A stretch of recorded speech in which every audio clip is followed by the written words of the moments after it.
우리가 세상 가운데 거하면서 여러 가지 아픔도 있었고 또 힘든 일들도 있었고 또한 우리의 죄로 인하여 낙심할 때도 있었지만 그럼에도 불구하고 이 시간 우리가 아버지의 전에 나왔습니다. 아버지의 은혜를 사모하며 아버지의 사랑을 갈구하며 이 시간 우리가 나아갑니다.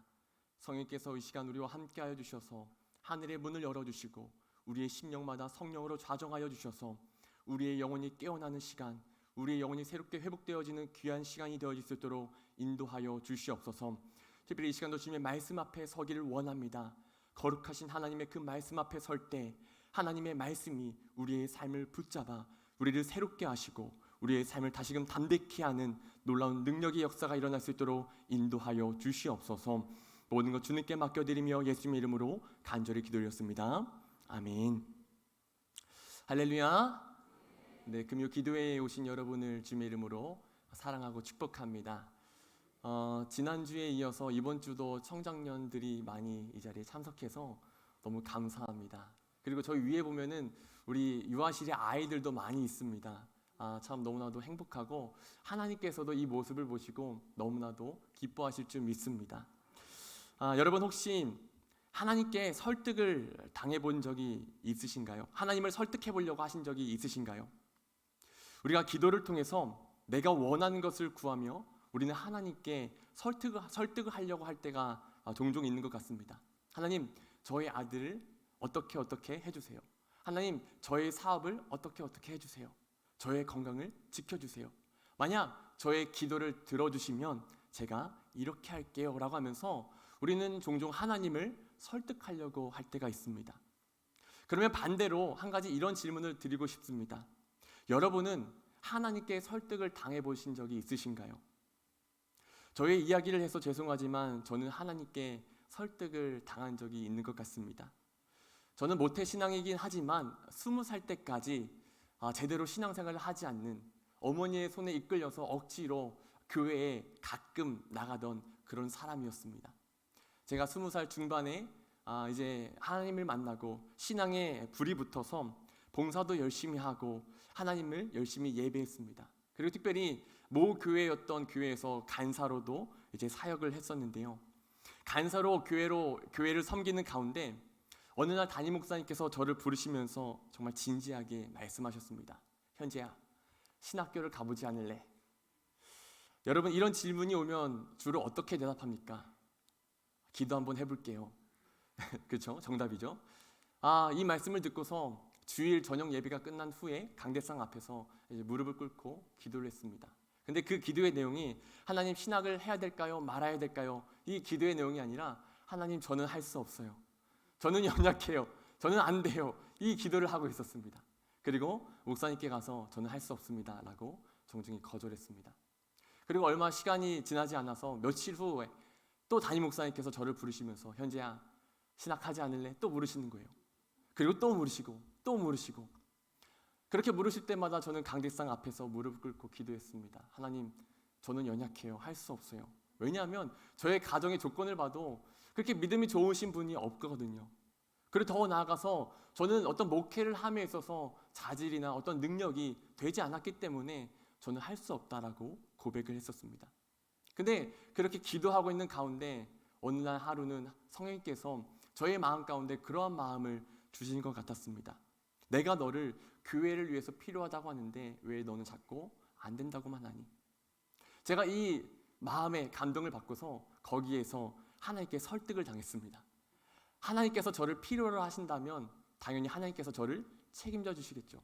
하겠습니다 하고 그 다음 날 바로 이제 다니던 학교를 이제 자퇴하고 신학교에 가서 여기까지 오게 되었습니다. 제가 이 이야기를 드리는 이유는 오늘 말씀의 주인공인 예레미야의 상황을 보니까 딱 저의 상황이 떠올랐기 때문이었습니다. 여러분, 사실 예레미야도 하나님께 선지자로 부름을 받은 후에 자신은 할 수 없다고 손사래를 치던 그런 사람이었습니다. 그래서 예레미야 1장 6절부터 9절의 말씀을 보면 이러한 말씀이 나와요. 우리 같이 한번 1장 6절부터 9절 말씀을 읽어보도록 하겠습니다. 조금 길긴 한데요, 같이 읽어보겠습니다. 내가 이르되 슬프도소이다. 주 여호와여 보소서. 나는 아이라 말할 줄을 알지 못하나이다 하니 여호와께서 내게 이르시되 너는 아이라 말하지 말고 내가 너를 누구에게 보내든지 너는 가며 내가 내게 무엇을 명령하든지 너는 말할지니라. 너는 그들 때문에 두려워하지 말라. 내가 너와 함께하여 너를 구원하리라. 나 여호와의 말이니라 하시고 여호와께서 그의 손을 내밀어 내 입에 대시며 여호와께서 내게 이르시되 보라 내가 내 말을 내 입에 두었노라. 아멘. 예레미야는 맨 처음에 하나님께 부르심을 받은 후에 자신은 아이와 같이 연약하다고 그 부르심을 거절했었습니다. 근데 그때 하나님께서 예레미야에게 뭐라고 말씀하십니까? 예레미야야, 내가 너와 함께 할게. 내가 너를 구원할게 라고 말씀하시면서 예레미야를 조금씩 설득하십니다. 그리고 예레미야는 그 설득에 넘어가서 이제 열심히 말씀을 붙들고 사역을 하기 시작하죠. 여러분, 예레미야의 사역이 무엇이었습니까? 자신의 동족이었던 그 유다를 향해서 이제 우리 유다 백성들은 바벨론에게 멸망을 당할 것입니다. 그리고 예루살렘이 곧 무너질 것입니다. 이 말씀을 전하는 것이 예레미야의 사역이었어요. 여러분, 이 사역을 보고 있던 같은 동족 유대 백성들은 어떠한 생각을 들었을까요? 예레미야가 당연히 미웠겠죠. 싫었을 겁니다. 그래서 유대 백성들은 예레미야를 향해서 손가락질하고 박해합니다. 심지어는 그와 가장 가까이 있던 사람들조차도 예레미야와 거리를 두기 시작하죠. 이런 가운데 예레미야는 오늘 말씀에서 하나님을 향해서 이렇게 고백합니다. 오늘 말씀 7절 말씀인데 우리 표준 세번역으로 같이 한번 보도록 하겠습니다. 7절입니다. 시작. 주님, 주께서 나를 속이셨으므로 내가 주께 속았습니다. 주께서는 나보다 더 강하셔서 나를 이기셨으므로 내가 조롱거리가 되니 사람들이 날마다 나를 조롱합니다. 아멘. 여러분, 예레미야가 뭐라고 고백합니까? 하나님, 내가 하나님께 설득당했는데 내가 실은 하나님께 속았네요. 1장에서 예레미야를 부르실 때 그와 함께 하셔서 그를 구원하시겠다고 말씀하셨는데, 그래서 그 말씀에 설득돼서 말씀을 전하고 있는데 현실을 보니까 어떻느냐는 겁니다. 우리 8절 말씀을 같이 읽어볼까요? 오늘 8절입니다. 시작. 내가 말할 때마다 외치며 파멸과 멸망을 선포함으로 여호와의 말씀으로 말미암아 내가 종일토록 치욕과 모욕거리가 됨이니이다. 아멘. 예레미야는 하나님을 향해 뭐라고 이야기합니까? 내가 하나님의 말씀 때문에, 나에게 주신 그 말씀 때문에 내가 치욕과 모욕을 당합니다라고 이야기합니다. 여러분, 하나님의 말씀은 우리에게 있어서 대가를 요구하는 것 같습니다. 말씀을 듣는 자가 되었든 혹은 말씀을 전하는 자가 되었든 그 누구에게 상관없이 말씀은 언제나 우리에게 대가를 요구합니다.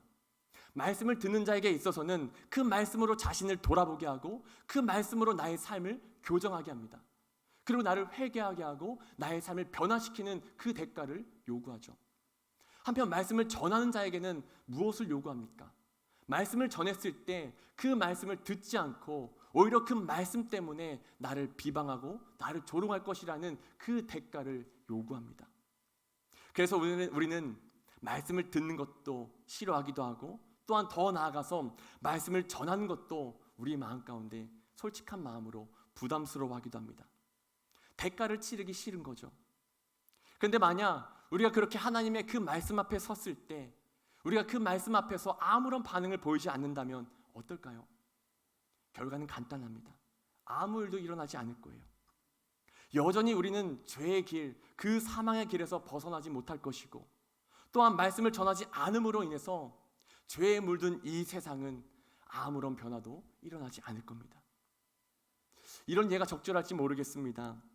오늘날 우리는 환경 오염으로 인해서 여러 가지 고통들을 당하고 있죠. 미세먼지는 물론이고 한쪽에서는 홍수가 나고 또 다른 한쪽에서는 가뭄이 일어납니다. 비가가 녹으면서 만년설이 녹기 시작하고 또한 없었던 전염병들이 창궐하기 시작합니다. 이러한 현실 앞에서 우리는 이야기하기 시작합니다. 우리는 자연을 보호해야 돼. 이제 우리는 자연과 공존해야 돼 라고 이야기합니다. 분명히 옳은 말이죠. 분명히 타당한 말입니다. 근데 그 옳은 말, 그 타당한 말에 우리가 순응하며 살기 위해서 우리는 대가를 치러야 됩니다. 어떠한 대가입니까? 자연을 보호하기 위해서는 우리는 불편을 감수해야 돼요. 우리가 자연을 보호하기 위해서는 우리가 가지고 있는 그 탐욕을 절제해야 돼요. 또한 저개발 국가에서는 산업의 발전이 더뎌질 수도 있습니다. 하지만 그 대가를 치르는 것을 원하지 않고 그 말을 무시한다면 어떻겠습니까? 아무런 변화가 일어나지 않을 거예요. 자연은 계속해서 병들어갈 것이고 그에 따른 문제들은 끊임없이 지금처럼 발생할 겁니다. 그리고 더 나아가서 우리는 망가진 그 자연을 우리의 후손들에게 유산이다라고 물려줄 겁니다. 우리가 하나님의 말씀에 순종하지 않는 것, 그리고 말씀을 전하지 않는 것도 마찬가지일 겁니다. 말씀에 순종함으로 내가 치러야 할 대가를 치르기 싫어서 그냥 그 말씀에 지나친다면 우리의 삶은 달라지지 않을 겁니다. 아니, 어쩌면 오히려 더 우리가 치러야 할 대가는 더 커질 수도 있습니다. 죄의 길에서 벗어나지 않았기 때문에 우리의 영혼은, 우리의 삶을 점점 더 황폐해질 수도 있습니다. 그리고 불순종에 대한 그 대가가 점점 쌓여갈 겁니다. 사랑하는 여러분, 우리가 하나님의 말씀이 주어졌을 때 또한 그 말씀에 우리가 대가를 치러한다고 할지라도 그 말씀에 온전히 믿음으로 반응할 수 있는 저와 여러분들의 삶이 될 수 있기를 간절히 소망합니다. 다시 말씀으로 돌아와 보면 예레미야는 그 하나님의 말씀 때문에 자신이 받아야 할 그 대가가 너무 크다라고 생각했습니다. 그것이 너무나도 고통스러웠고 하나님께서 자신을 속이셨다라고 생각했습니다. 그래서 그는 어떠한 고백을 하느냐? 하나님, 이제는 하나님을 전하지 않겠습니다. 이제는 하나님의 말씀을 선포하지 않겠습니다라고 생각까지 합니다. 근데 여러분, 하나님께서는 그런 예레미야를, 그의 그 삶을 그냥 가만히 그대로 내버려 두셨을까요? 그렇지 않습니다. 우리 9절 말씀을 표준 세번역으로 같이 보면 좋겠는데요. 9절 말씀입니다. 시작. 이제는 주님을 말하지 않겠다, 다시는 주의 이름으로 외치지 않겠다 하고 결심하여 보지만 그때마다 주의 말씀이 나의 심장 속에서 불처럼 타올라 뼛속에까지 타들어가니 나는 견디다 못해 그만 항복하고 맙니다. 아멘. 예레미야는 하나님께로부터 받은 그 사명을 포기하고 싶다고 말합니다. 하지만 그로 하여금 그 사명을 포기하지 못하게 만든 것이 있습니다. 그것이 무엇이냐? 굉장히 역설적이게도 하나님의 말씀입니다. 여러분, 생각해보면 예레미야가 핍박을 받고 고난을 받는 이유가 무엇입니까? 하나님의 말씀 때문이잖아요. 예레미야가 하나님께서 주신 그 사명을 포기하고 싶은 이유가 무엇입니까? 하나님의 그 말씀 때문이잖아요. 근데 아이러니하게도 그로 하여금 다시 사명을 붙들게 한 것이 하나님의 말씀이었다는 거예요.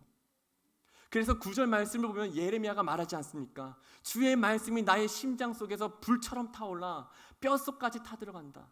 내가 그 말씀 때문에 그 말씀 앞에서 항복할 수밖에 없다.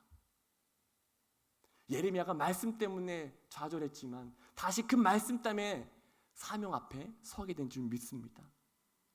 그러면 여러분, 예레미야가 하나님의 말씀에 붙들렸는데 하나님의 말씀에 붙들린다는 것은 무엇을 의미할까요?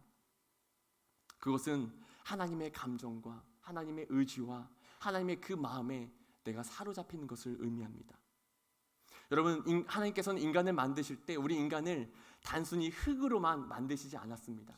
우리가 잘 아는 것처럼 하나님께서는 우리를 흙으로 만드신 후에 그 코에다가 무엇을 불어넣으셨습니까? 생기죠. 살아있는 영, 하나님의 호흡을 불어넣으시자 인간은 생명이 되었습니다. 그런가 하면 하나님의 말씀은 어떻습니까? 우리가 잘 아는 말씀이죠. 디모데후서 3장 16절을 보면 말합니다. 모든 성경은 하나님의 감동으로 되었다. 여러분, 감동이라는 것이 무엇입니까? 하나님의 영감이라는 거예요. 영감. 이것이 무엇이냐? 하나님의 입김, 하나님의 호흡, 하나님의 영입니다. 하나님께서 흙으로 만드신 우리 안에 불어넣으셨던 그 살아있는 영을 이 말씀 안에, 이 성경 안에도 똑같이 불어넣으셨다는 거예요. 그렇기 때문에 하나님의 호흡으로 창조된 우리 인간은 하나님의 호흡이 들어간 이 말씀 앞에서, 이 말씀을 통해서 하나님의 그 마음을 깨달을 수 있고 하나님의 그 생각을 깨달을 수 있고 하나님의 그 의지와 하나님의 그 감정을 깨달을 수가 있다는 거예요. 그리고 우리는 그 하나님의 마음과 생각, 그 하나님의 감정과 그 의지에 압도되게 됩니다. 내 생각, 내 의지, 내 감정을 내려놓고 하나님의 그 감정이, 하나님의 그 마음이 우리의 삶을 지배하기 시작한다는 것이죠. 이것이 바로 하나님의 말씀에 붙들린다는 거예요. 오늘 말씀 속 예레미야가 이 하나님의 말씀에 붙들려서 그 실패의 자리에서 다시 일어났다는 겁니다. 여러분, 우리가 내 감정으로, 내 의지로 하나님의 말씀에 순종하려고 하면 우리는 늘 상황 앞에서, 현실 앞에서 넘어질 수밖에 없습니다. 또한 내 의지로, 내 어떤 결단으로 하나님께서 나에게 주신 사명들을 감당하려고 하면 우리는 얼마 가지 못해서 그 사명의 길에서 넘어지고 맙니다.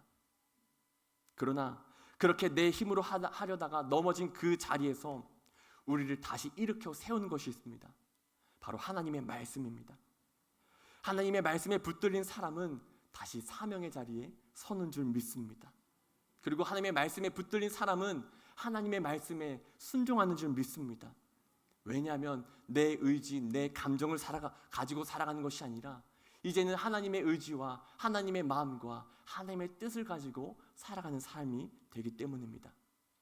간절히 원하는 것은 우리들의 삶이 하나님의 말씀에 붙들린 삶이 될 수 있기를 소망합니다.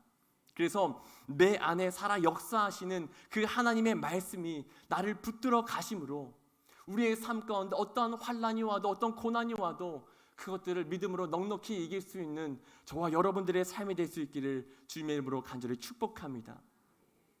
하나님의 말씀에 붙들린 예레미야는 확신과 소망에 가득 차게 됩니다. 그래서 오늘 말씀이죠. 11절부터 13절을 보면은 앞에서의 모습과는 대조되는 말씀이 나옵니다. 우리가 앞에서 보았던 말씀은 예레미야는 어떤 모습을 보였습니까? 하나님께 속았다고, 이제 하나님의 말씀을 전하지 않겠다고 했었습니다. 하지만 말씀에 사로잡힌 후에 예레미야는 완전히 달라집니다. 우리 오늘 말씀 11절부터 13절까지 말씀 함께 읽어보도록 하겠습니다. 조금 길지만 우리 같이 한번 읽어보겠습니다. 시작. 그러하오나 여호와는 두려운 용사 같으시며 나와 함께 하심으로 나를 박해하는 자들이 넘어지고 이기지 못할 것이오며 그들은 지혜롭게 행하지 못함으로 큰 치욕을 당하리오니 그 치욕은 길이 잊지 못할 것이니이다. 의인을 시험하사 그 패부와 심장을 보시는 만군의 여호와여, 나의 사정을 주께 아뢰었사온즉 주께서 그들에게 보복하심을 나에게 보게 하옵소서. 여호와께 노래하라. 너희는 여호와를 찬양하라. 가난한 자의 생명을 행악자의 손에서 구원하셨음이니라. 아멘. 지금 예레미야는 확신에 차 있습니다. 용사이신 그 하나님께서 자신과 함께 하셔서 모든 대적을 멸하실 것이라고. 그래서 여호와를 노래하고 여호와를 찬양하자고 고백하죠. 그리고 마지막 말씀을 보게 되면 자신과 같이 가난한 자들을 행악자의 그 손에서 구원하실 것임을 믿음으로 확신하고 고백합니다. 여기까지만 보면 오늘의 말씀이 해피엔딩으로 끝나는 것처럼 보입니다. 근데 여러분, 중요한 사실은 이후에 나오는 14절 이하의 말씀을 보면 전혀 그렇지 않아요. 14절 이하의 말씀을 보면 갑자기 예레미야가 돌변합니다. 갑자기 예레미야가 자신이 태어난 그 생일을 저주하기 시작합니다. 내 생일이 저주를 받았더라면, 나의 어머니가 나를 낳던 날이 복이 없었더라면 이라고 시작해서 차라리 자신이 이 세상에 태어나지 않았을 것을 원한다라고 이야기합니다. 그리고 마지막 18절을 보면 이렇게 이야기하는데요. 우리 18절 말씀 같이 한번 읽어볼까요? 시작. 어찌하여 내가 태에서 나와서 고생과 슬픔을 보며 나의 날을 부끄러움으로 보내는고 하니라. 아멘. 즉 이렇게 고백하는 겁니다. 왜 내가 세상에 태어나서 이 세상에서 고생을 보고 이 세상에서 슬픔의 날을 보는지 모르겠다. 저는 이런 예레미야의 모습을 보면서 어쩌면 우리의 신앙의 모습과 이 예레미야의 모습이 많이 닮아있지 않은가라는 생각이 들었습니다. 여러분, 우리의 신앙생활을 보면 어쩌면 롤러코스터와 같은 모습이지 않습니까? 놀이공원에 가면 위로 갔다 아래로 갔다 또 위로 갔다 아래로 갔다 하는 그 놀이기구가 롤러코스터입니다. 근데 우리의 신앙생활도 보면 마찬가지라는 거예요. 어느 때는 기쁨과 확신으로 가득했다가 또 어느 때는 순간에 불신과 원망이 몰려옵니다. 어느 때는 하나님을 찬양했다가 또 금방 우리의 영혼이 불평으로 잠식당하고 맙니다. 여러분, 대체 우리의 신앙은 왜 이렇게 롤러코스터를 타는 것처럼 올라갔다가 내려가고 또 올라갔다가 내려가고 이럴까요? 그것은 간단합니다. 우리의 신앙이 어느 때는 말씀 위에 섰다가 또 어느 때는 우리의 감정 위에 섰다가 또 어느 때는 다시 말씀 위에 섰다가 또 어느 때는 우리의 신앙이 감정 위에 섰다가 이렇게 반복하기 때문입니다. 여러분, 오늘 말씀을 보게 되면 예레미야의 그 삶 속에 있어서 변하지 않는 것이 두 가지가 있었습니다. 먼저 첫 번째는 예레미야가 처한 상황이었습니다. 예레미야가 하나님의 말씀을 아무리 전해도 유다 백성들은 변하지 않았어요. 회개하지 않았어요. 오히려 예레미야를 향해서 박해하고 조롱했죠. 이것이 예레미야에게 있어서 변하지 않는 상황이었습니다. 그런가 하면 예레미야에게 있어서 변하지 않았던 또 한 가지가 있습니다. 그것이 무엇이냐? 하나님의 말씀이었습니다. 여러분, 그 말씀이 무엇입니까? 하나님께서 예레미야를 부르시면서부터 말씀하신 거죠. 내가 너와 함께 할게. 내가 너를 구원할게. 라는 그 말씀은 변하지 않는 진리의 말씀이었습니다. 그러니까 예레미야에게는 변하지 않는 두 가지가 있었다는 것이죠. 그에 비해서 예레미야에게 있어서 변했던 것이 한 가지가 있습니다. 그것이 무엇이냐? 예레미야의 마음, 예레미야의 감정이었습니다. 불안했다가 기뻐했다가 낙심했다가 그의 감정이 끊임없이 요동쳤죠. 우리는 이러한 전체적인 상황 안에서 예레미야가 변하지 않는 하나님의 말씀에 붙들려 현실 앞에 섰을 때 그의 모습이 어땠는지를 한번 생각해 볼 수 있습니다. 예레미야가 말씀에 붙들렸을 때 그의 모습은 어땠습니까? 상황이 변하지 않아도 사람들이 자신을 핍박하고 조롱해도 그는 담대히 다시 사명을 붙잡았습니다. 하나님께서 나를 구원하실 거라는 그 확신을 가지고 나아갔습니다. 그런데 그 말씀이 있어야 할 그 자리에 예레미야의 감정이 비집고 들어오자 어떻게 됩니까? 그 믿음은 금방 곤두박질 치기 시작합니다. 왜 나로 하여금 이 세상에 태어나게 하셨는지, 차라리 태어나지 않았던 것이 좋았을 것이다 라고 한탄하죠. 여러분, 우리의 신앙이 흔들리지 않기 위해서, 롤러코스터처럼 왔다 갔다 하지 않기 위해서 우리에게 필요한 것이 있습니다. 우리의 신앙이, 우리의 믿음이 꾸준히 하나님의 말씀 위에 세워져야 된다는 거예요. 그냥 한 번만 말씀 위에 세워지는 것이 아니라 지속적으로 우리의 삶이 말씀 위에 세워지고 우리의 마음이, 우리의 생각이 말씀에 붙들린 그 삶을 살아갈 때 우리의 마음은, 우리의 삶은 어떠한 상황이 와도 요동치지 않고 흔들리지 않는다는 겁니다. 혹시 여러분, 오늘 말씀을 듣는 성도님들 가운데 고난과 고통의 시간을 지나가고 계신 분은 계시지 않습니까? 그렇다면 이 시간 여러분들의 삶을 하나님의 그 말씀 위에 세우려고 노력해봤으면 좋겠습니다. 우리의 감정 위에, 우리의 경험 위에, 우리의 판단 위에 우리의 그 상황을 세워놓고 나가는 것이 아니라 변하지 않는 그 하나님의 말씀 위에 우리의 상황을, 우리의 현실을 놓고 나아갈 수 있기를 바랍니다.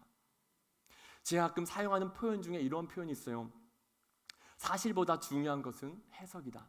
제가 좋아하는 표현입니다. 우리에게 닥쳐온 고난, 어떤 슬픔의 현실, 좌절할 수밖에 없는 어떤 사건과 사고는 사실, 팩트입니다. 변하지 않아요. 우리가 바꿀 수 있는 게 없어요. 근데 그 변하지 않는 그 사실 앞에서 우리가 할 수 있는 것이 있습니다. 바로 선택입니다. 그 사실을 어떻게 해석할 것인가? 거짓말을 좋아하는 사탄은 우리를 끊임없이 속이면서 우리 앞에 놓여지는 그 고난을 우리의 감정으로 해석하려고 합니다. 우리의 경험으로 해석하려고 합니다. 우리가 가지고 있는 지식으로 해석하려고 합니다. 여러분, 우리가 가지고 있는 그 고난이라는 현실을 해석하면 어떻습니까? 막막한 거예요. 답답한 거예요. 빠져나갈 수 있는 길이 없어 보이는 것 같아요. 그렇다 보니까 우리는 깊은 우울과 절망에 빠질 수밖에 없는 거죠. 근데 한편에서 성령님께서는 우리에게 말씀하시는 겁니다.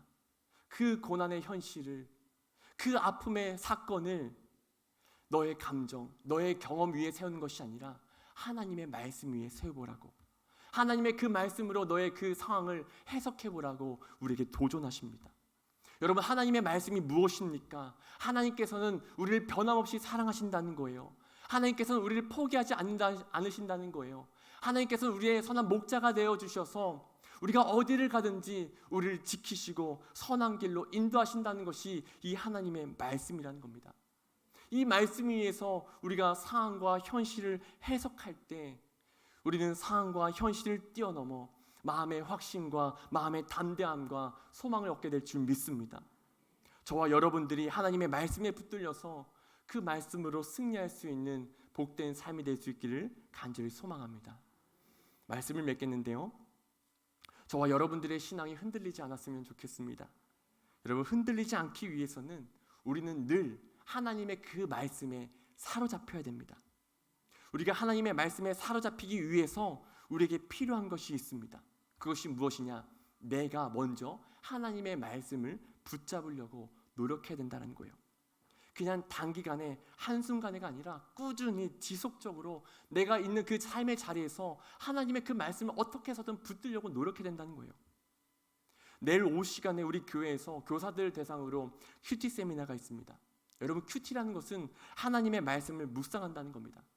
큐티는 일시적으로 어느 한순간에만 하는 것이 아니라 하루하루 꾸준히 소중한 나의 그 시간의 일부분을 하나님께 드려서 내가 있는 그 삶의 자리에서 하나님의 말씀을 붙잡으려고 하는 것이 큐티라는 겁니다.